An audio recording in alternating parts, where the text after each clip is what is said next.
So from Arrow Home Video, we have the Count Yorga collection, which is a collection of 2 films starring Robert Quarry as the titular Count Yorga vampire. So do you know about the Count Yorga movies? These were 2 AIP, American International Pictures releases in the early 70s. Count Yorga Vampire 1970, The Return of Count Yorga 1971, and then somewhere in between the 2 of those, Robert Quarry made The Death Master, which was kind of sort of almost another Yorga film, but not officially, and that wound up getting released later, and he looks different in that. But anyway, if you want to have all of them, I would pick up the Death Master somewhere, but this release of the Count Yorga collection from Arrow Video is rather lovely. Now, these are movies that I remember seeing on local Boston TV when I was a kid. I grew up, born in the early 70s, grew up, later 70s, early 80s, and a lot of the movies that were about a decade old were what was clogging the independent TV stations at that time. So I remember clearly seeing Return of Count Yorga and probably Count Yorga. Usually they would be like Saturday afternoon kind of stuff, Saturday afternoon TV.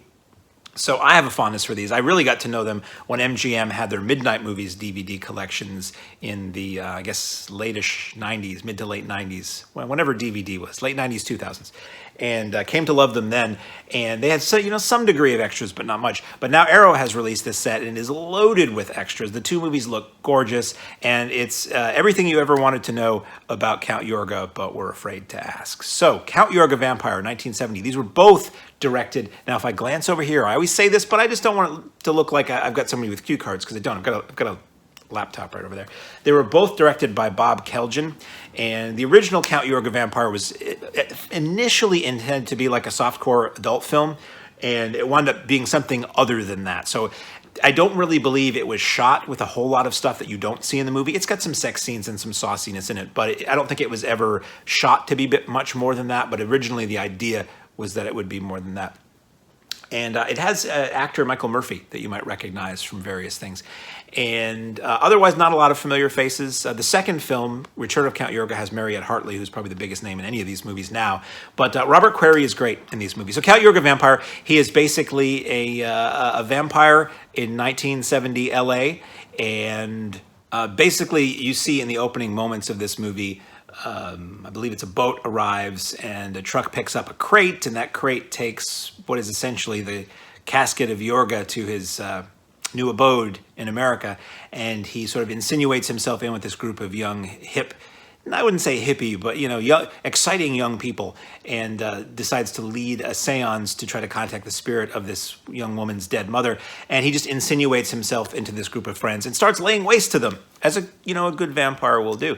It's a cheaply made film, but it looks good. Especially this transfer looks good, and it's just cool. Some really good suspense sequences. A sequence in a van that people always remember. A sequence with a cat that people always remember, and just a fun, tight little early 70s vampire movie. And apparently at this point, 1970, I don't know if this was the first, or there weren't many vampire films that had been made up to this point that were set in current day.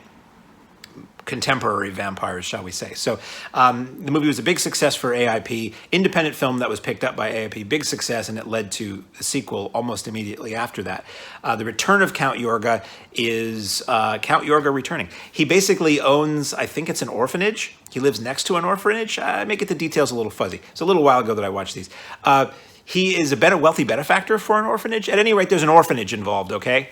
And Count Yorga lives next door, and he starts basically amassing these vampire brides, and he wants Mariette Hartley to be one of them. So it is this struggle between, good and evil, and what will anyone think of the children? And it's just a lot of fun. I think I like the second one better than the first one, personally. You have Roger Perry. I believe it was Roger Perry. Is it Roger Perry? I'll look over here. You don't see me do this. Roger Perry, yes, is in both of these films, but he's not playing the same character, which is a little weird. So it's sort of, I don't know if the movies are supposed to be connected linearly. I don't really think so. I think it's just like, here is another Count Yorga adventure. But they're fun. They're fun. He has this thing where he has these really super sharp, like razor sharp teeth, like a mouthful of fangs, not just the 2.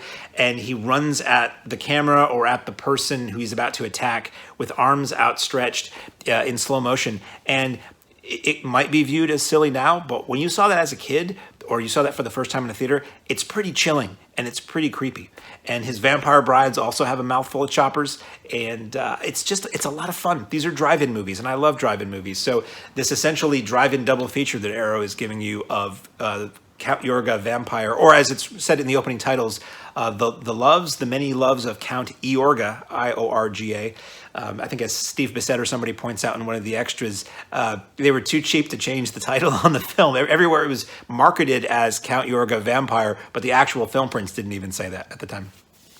They may have later changed that, but I guess originally they didn't. So, two fun movies, voluminous extras. You get a Tim Lucas commentary on Count Yorga Vampire. You get David Del Val and C. Courtney Joyner talking about the film, and Del Val knew Robert Quarry very well, as did Joyner. So you get a lot of stories about Robert Quarry and what he thought about the movie. Sadly, he's no longer with us to discuss them, but you get a lot of background info. So the two commentaries, there's not a lot of overlap of information, which is great. You get an episode of Fangirl Radio, which is a podcast talking about Count Yorga. You get an extra discussing the film with Heather Drain and Chris O'Neill. You get Frank Darabont talking about Count Yorga Vampire. You get Michael Murphy, the actor who's in this, who you would recognize, talking about his experience of being in this movie that he thought was going to be an adult film originally. And you get the trailer, and you get some radio spots, which the AIP radio spots were always a lot of fun. And they're usually like a 60, 30, 15 version. Sometimes there's multiples of each version, which is always kind of cool to see how they would edit those down and how they would retool the same bit of information to convey what they wanted to get across in increasingly shorter amounts of time. So the second movie, Return of Count Yorga, has a commentary by my close personal friend, legendary comic artist S.R. Bissett, which is great. Steve Bissett, who would be known as the man who drew Swamp Thing in the 80s, the man who drew Tyrant, the comic, well known in the comics world. He has a series of books called Blur, of film criticism. He's appearing in more and more extras on Arrow and other companies' discs because he was a genre fan like we all were, but he grew up in that sweet era. He grew up in like the 60s, 70s, 80s, going to the movies and seeing all these movies in drive-ins and hardtop theaters and 42nd Street and stuff like that. So he weaves into the history of the film his personal knowledge and experience of how these movies were screened and marketed and what they were like to see in a theater with an audience back then, which to me is invaluable and is an approach that you don't get in a lot of historical or scholarly commentaries. There's a Kim Newman sequence where he discusses Count Yorga, and Maitland McDonough discusses how counterculture influenced the Yorga films. I'm, again, glancing at the notes.